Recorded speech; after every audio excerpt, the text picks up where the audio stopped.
नमस्कार दोस्तों, welcome to कड़क स्टडी जीके ट्रिक्स। तो कैसे आप सभी लोग, आशा करते हैं कि अच्छे होंगे। इस वीडियो में हम आपको बताने वाले हैं महाद्वीपों के बारे में, जो कि टॉप सिलेक्टिव क्वेश्चन होंगे एडजिट डायरेक्ट एग्जाम में आते रहते हैं। ओके, तो यहाँ से आपको देखिए बहुत ही कुछ नया जानने को भी मिलेगा। ओके, तो चलिए स्टार्ट करते हैं फटाफट से। ऑल कॉन्टिनेंट यानी कितने कॉन्टिनेंट है दोस्तों? 7 है। 7 वो 7 कॉन्टिनेंट आपको एक लाइन में याद होने चाहिए। कौन कौन से? जैसे कि एशिया से चालू करते हैं, Asia, Europe, Africa, south America, north America, Australia, और कौन बचता है लास्ट में? अंटार्कटिका। ओके, ये होते हैं 7 महाद्वीप। ओके, देखिए 7 महाद्वीप आपको याद होने चाहिए। अब देखिए दोस्तों, आता है क्या? क्षेत्रफल की दृष्टि से सबसे बड़ा महाद्वीप। ये डायरेक्ट क्वेश्चन आता है वन लाइनर में, ठीक है। ऐसे ही एग्जाम में पूछा जाता है, जो कि एशिया है। ओके, एशिया जनसंख्या की दृष्टि से सबसे बड़ा है और क्षेत्रफल की दृष्टि से सबसे बड़ा है, ठीक है। यहाँ पर क्षेत्रफल की बात करें तो पूरे जो ग्लोब है, पूरे पृथ्वी में ये दोस्तों 30%, ठीक है, 30% कवर करता है। ओके, पूरे, ठीक है, भूमि पर, धरती पर, ग्लोब पर 30% कौन? एशिया है। ओके, और जनसंख्या की दृष्टि से बात करें तो ये एशिया है। ओके, सबसे बड़ा। अब देखिए आता है क्षेत्रफल की दृष्टि से सबसे छोटा। सबसे बड़ा है तो सबसे छोटा भी पता होना चाहिए, जो कि कौन है? ऑस्ट्रेलिया है। कोई दिक्कत नहीं जाएगी। और यहाँ ऑस्ट्रेलिया से एक क्वेश्चन और बन सकता है कि ऐसा महाद्वीप बताइए जो केवल एक देश है, ठीक है। महाद्वीप होने के कारण भी एक देश है, उसमें कोई भी देश अलग से नहीं, तो वो भी ऑस्ट्रेलिया है। ऑस्ट्रेलिया एक देश है और एक महाद्वीप भी है, ठीक है। तो यहाँ से एक क्वेश्चन ये क्लियर हो गया। अब देखिए अगला क्या है? प्रायद्वीपीय महाद्वीप के नाम से विख्यात कौन है? यूरोप है, ठीक है। तो यहाँ से आपको ये भी पता होना चाहिए कि प्रायद्वीपीय महाद्वीप के नाम से विख्यात क्या है? यूरोप। प्रायद्वीपीय होता क्या दोस्तों? देखिए यहाँ इसका अर्थ ये है कि 3 ओर से पानी से घिरा हो और एक तरफ जमीन से टच हो, ठीक है, उसको बोलते हैं प्रायद्वीपीय। ओके, जो कि यूरोप है। ओके, तो यहाँ से आपको ये भी पता होना चाहिए।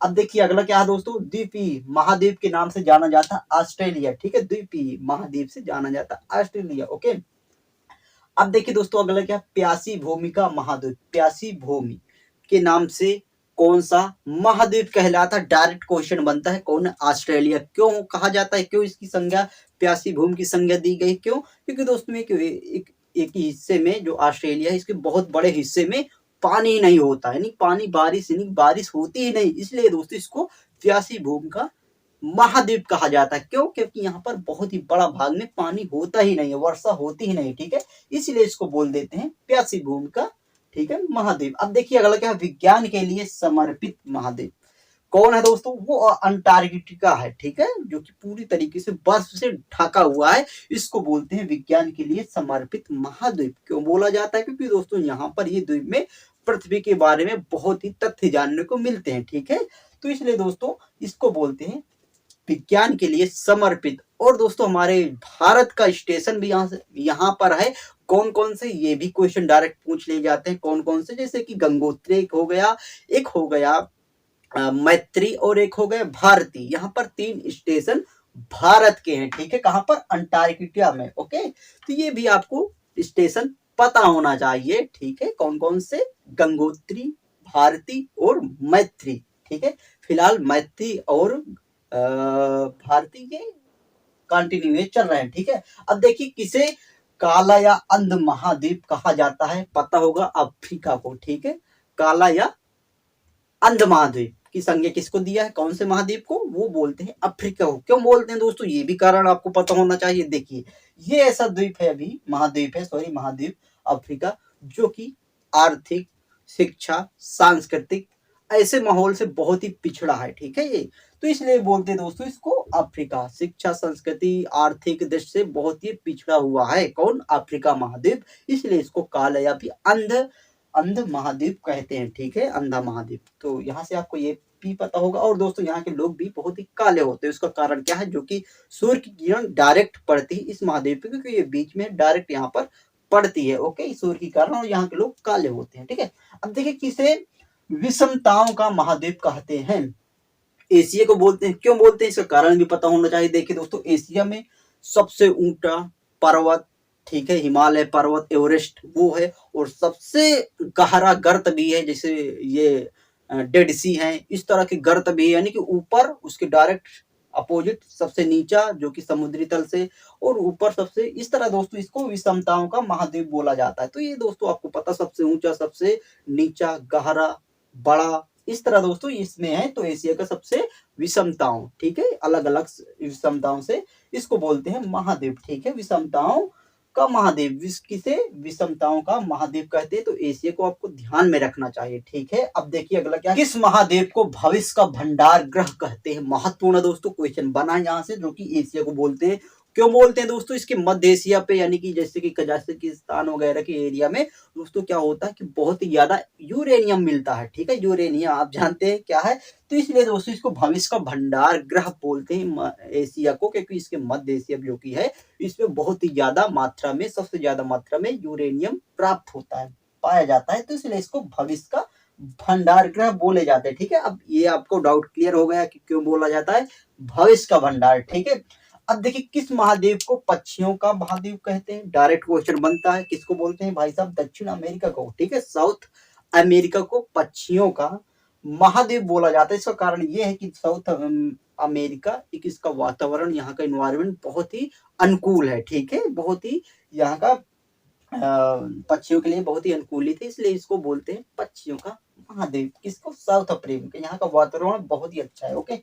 अब देखिए अगला क्या है, कौन सा महाद्वीप पूर्णतः हिमाच्छादित है, यानी कि दोस्तों हिम से पूरा तरीके से ढका है। तो आपको पहले ही बता चुके हैं, अंटार्कटिका, ठीक है। ये क्या है, ये है विज्ञानों के लिए समर्पित महाद्वीप, जो पूरी तरीके से हिमालय से ढका हुआ है, ठीक है। और यहाँ पर एक क्वेश्चन ये भी बनता है, ऐसा महाद्वीप बताइए जिस पर एक भी देश नहीं है, तो वो भी अंटार्कटिका होता है। या फिर डायरेक्ट उल्टा क्वेश्चन पूछ लिया जाता कि अंटार्कटिका महाद्वीप में कितने देश हैं, तो ये भी भाई बहुत ही डाउटफुल क्वेश्चन होता कि यार एक है, दो है, 10, 20, तो भाई साहब वहां पर एक भी देश नहीं है, ठीक है। तो जब भी क्वेश्चन बने कि यहाँ पर कितने देश है, तो आप बोलिएगा एक भी नहीं देश है, ठीक है।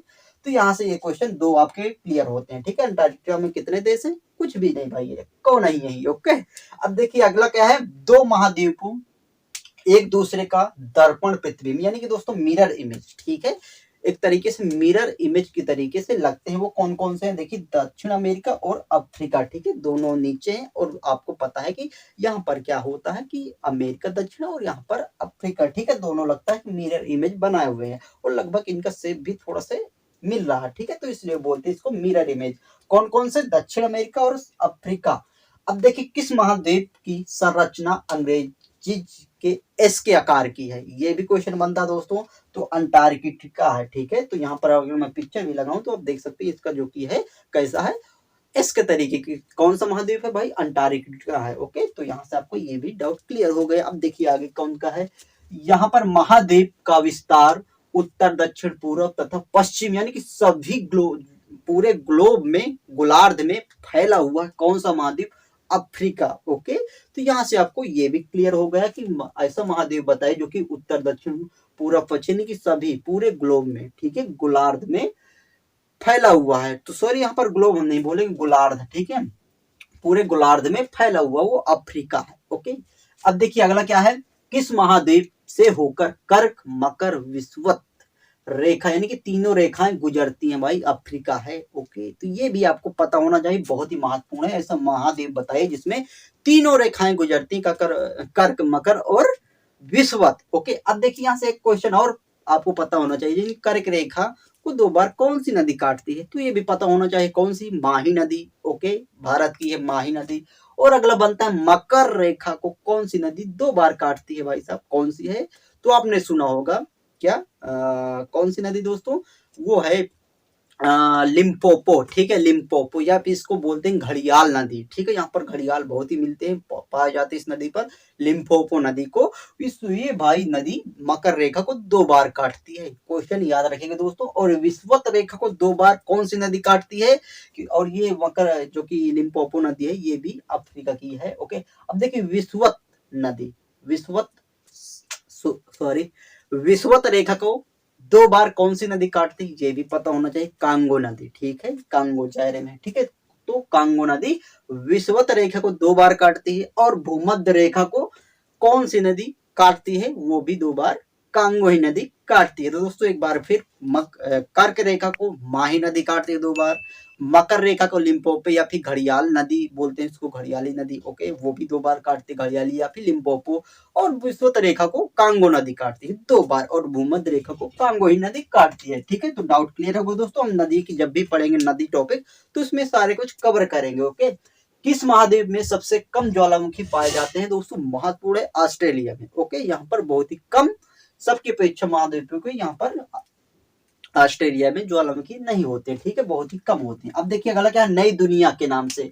नई दुनिया, न्यू न्यू दुनिया यानी कि नई जो कि दोस्तों दुनिया है, वो किस नाम से जाना जाता है, किस महाद्वीप को? वो बोलते हैं उत्तरी अमेरिका को। बहुत ही डेवलपिंग कंट्री है, तो इसको बोलते हैं नई दुनिया का महाद्वीप। किसको? उत्तरी अमेरिका को। तो आई होप दोस्तों ये सारे कुछ आपको क्लियर भी हो गए होंगे, जो भी डाउट हो रहे होंगे। ओके, आप इसकी साथ ले सकते हैं दोस्तों कभी रिवीजन करने के लिए। बहुत ही महत्वपूर्ण टॉपिक है और बहुत ही अच्छा लिखा भी है, direct one liner question. Okay, तो कैसा लगी क्लास जरूर कमेंट करके बताइएगा दोस्तों, और ये भी आप कमेंट करके बताइए क्या हम इस तरह की क्लास लाते रहें, डेली एक टॉपिक डिसाइड करें और उसमें जो भी महत्वपूर्ण क्वेश्चन बनते हैं वो आपके सामने हम लेकर आए, ताकि कोई भी एग्जाम यहाँ से बनने वाला और डाउटफुल ना रहे। ठीक है, और छूटे ना। ओके, तो ये भी दोस्तों प्लीज आप कमेंट करके बताइएगा कि आज की क्लास आपको कैसी लगी। ओके, तो मिलते हैं दोस्तों अगली क्लास में जबरदस्त तरीके से। तब तक के लिए थैंक्स फॉर वॉचिंग। जय हिंद,